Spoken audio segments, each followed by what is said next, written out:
I came back from New York this morning at the Dublin airport, and a very kind parishioner here present picked me up. And I got a very good clinic last Tuesday. The doctor did all of this high-tech testing, and the cancer has at least disappeared from my system based on this first-in-the-world cancer trial I had back last May. Now, one of the things that always impresses me when I go into this clinic is how nice everybody is, and that applies particularly to the lead doctor. He's possibly one of the top multiple myeloma specialists in the world. He writes articles in the New England Journal of Medicine, and he is certainly at the top of the three. But in spite of that, he is so nice. He's never in a hurry when I'm talking to him. He's very humble. I'm very inquisitive. I have lots and lots of questions to ask. He gives me very complete answers to all of my questions, even anticipates other ones. And then when we're finished, he says, "Have you got any more questions that you'd like to ask?" I mean, you don't get that normally from all the Irish doctors that I have encountered during my cancer journey here at home. And he called me up twice after the clinic because there was other test results that came in. And he's so nice. I mean, you just couldn't expect better. If you had him as a friend, and if you brought him home to see your mother and your dad, they'd be so happy that you had such a wonderful friend.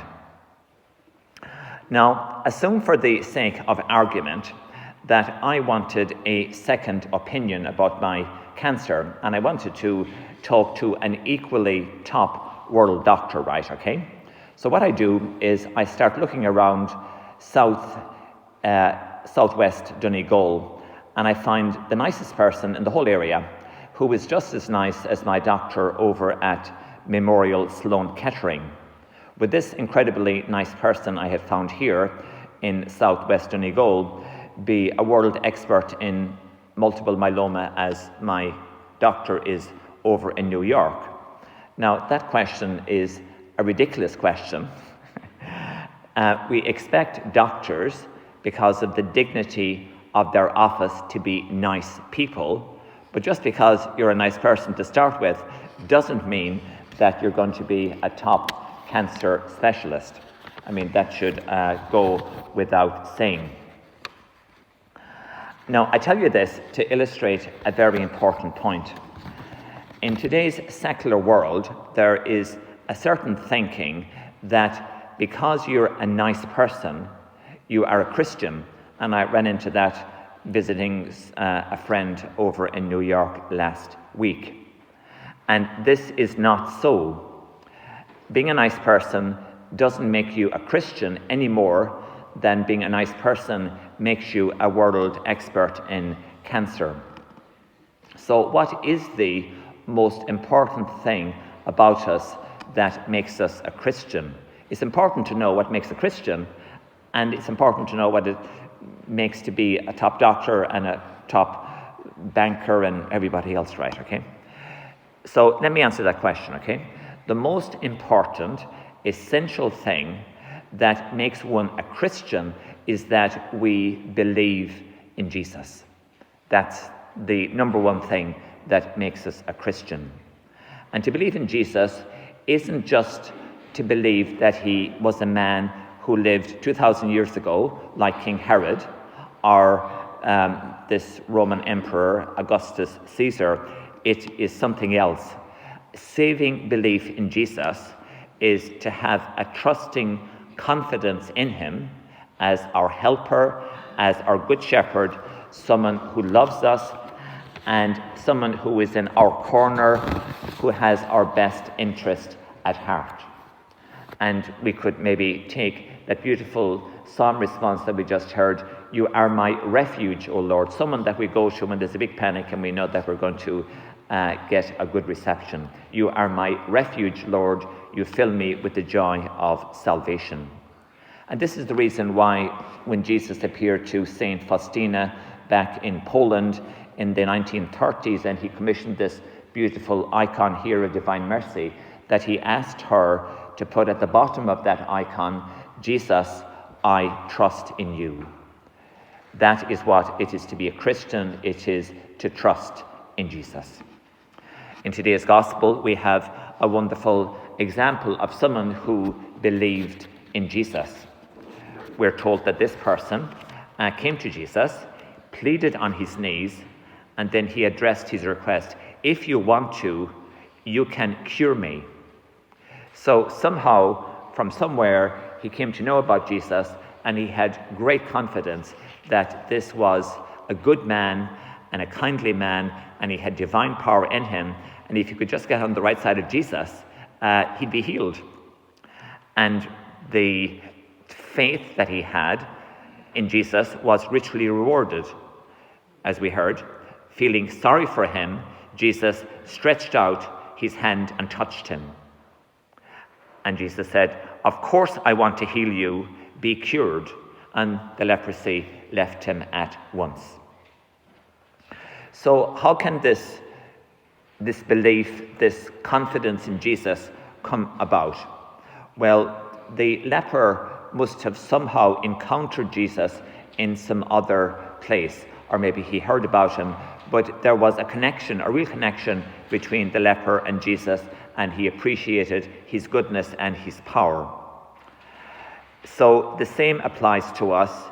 We have to somehow come in contact. We have to have a faith encounter with Jesus, because if Jesus is just this stranger in our life, somebody from history books 2,000 years ago, then it'll be very difficult to have that trusting confidence in him like the leper.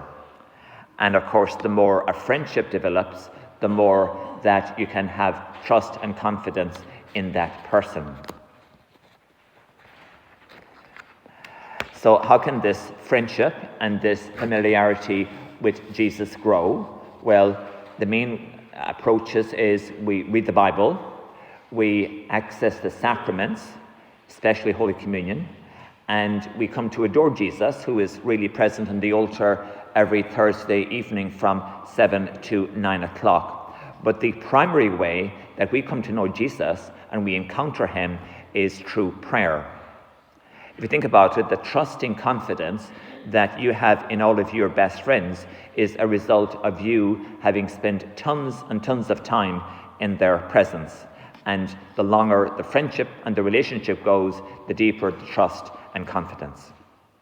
Now, in the bulletin, I make a concrete suggestion. Lent is coming up on Wednesday. Don't worry about giving up chocolate biscuits. Do something a lot more important and substantial. Give Jesus this 20 minutes of prayer time every day that I've been encouraging you to do all along. And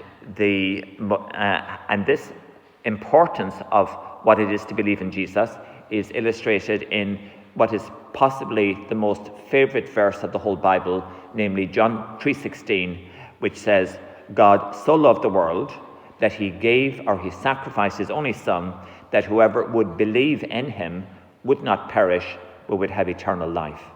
So believing in Jesus is what saves us and gets us to heaven. John 3:16 does not say, "God so loved the world that he gave his only son, that everyone who is a nice person will be saved." No, it's those who believe in Jesus who are going to be saved. Now, I don't want to minimize for one moment the importance of being a nice and a good person. We cannot come to know Jesus, the source of all goodness and love and charity, and not become that kind of a person ourselves, imitating, modeling our lives on Jesus, as St. Paul said in the second reading. But we cannot put the car before the horse, which I think is something that can happen today. So to sum up, what I'd like to leave you with, being a nice person doesn't automatically make you a top doctor. Likewise, being a nice person doesn't necessarily make you a Christian. Rather, a Christian is essentially someone who believes and trusts in Jesus.